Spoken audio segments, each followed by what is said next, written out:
Hey friends, Wayne Brown over here at the Ram Man. I'm going to have to try to help out some of my customers. I like to take a video. If I've been asked the same question like 2 times and maybe 3 times, that might be a hint. I currently have a customer right now that we sent him his hub kit. What we have right here is a 94 through 99 axle. This one's a little bit different. It's a little bit backwards. If you notice something right here, the rotor mounts behind the hub. So, in order to change the rotors, you have to knock the studs out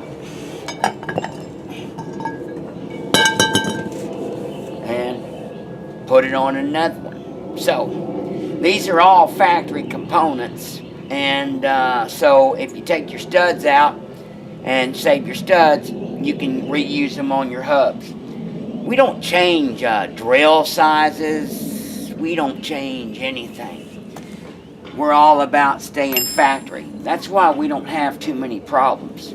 One of the questions I've been asked only on this axle right here, no others. The old boy said, well, I got my hub in,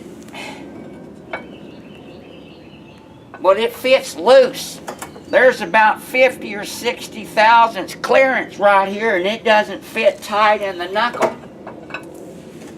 I'm like, okay, so here we go.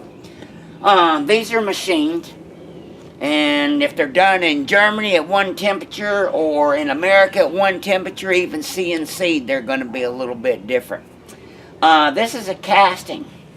You are never, ever going to get a casting within thousandths.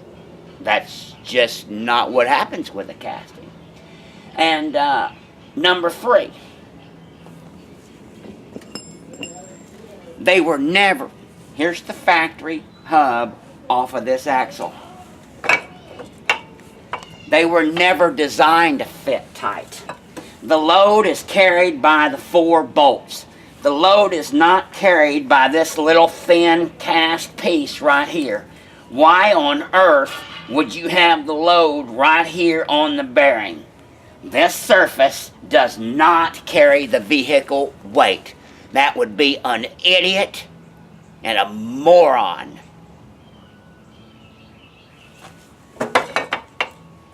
So,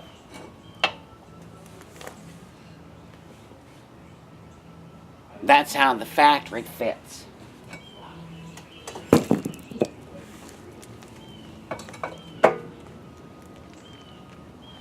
That's how the other one fits. And guess what, guys? I got a little surprise for you.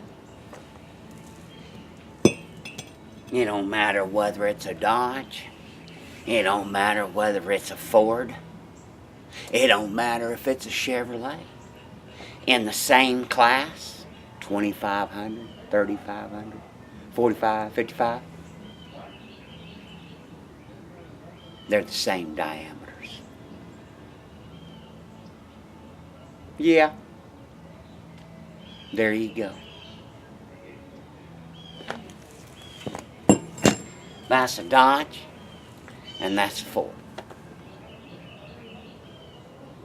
Once again, the weight is carried by the 4 bolts. The early axle, 94 to 99, is a 2-piece hub and rotor assembly, like the muscle cars of the late 60s and the very early 70s.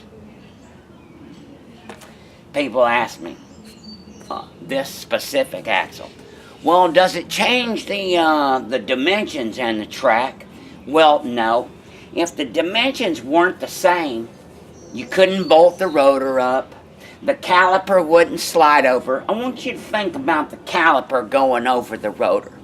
If there's any distance changes right here, then it won't go. Process that. It's pretty simple, but you got to process that. So,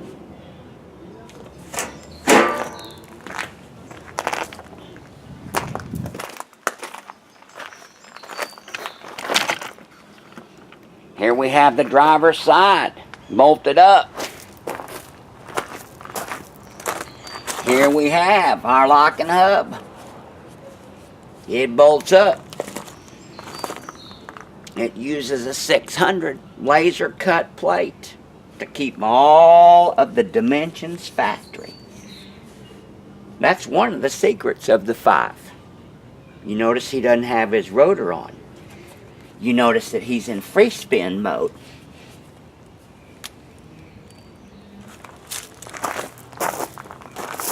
The distance from here to here must be the same where the rotor and the wheel goes. The track cannot be altered or you can't slide the caliper on.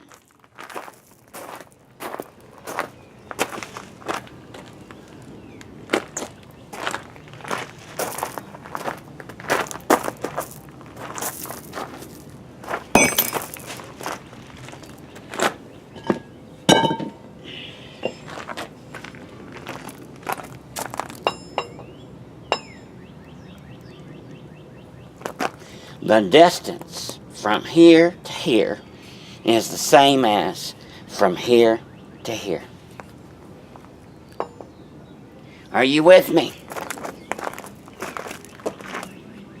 These are the kind of things that you work out over weeks and dimension changes when you're bringing a new driveline product to the market.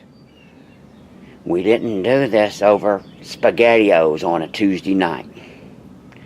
With hundreds and hundreds and hundreds on the road, specifically of this model, based on the Ford design with a lot of improvements. There she goes. Have fun. God bless you.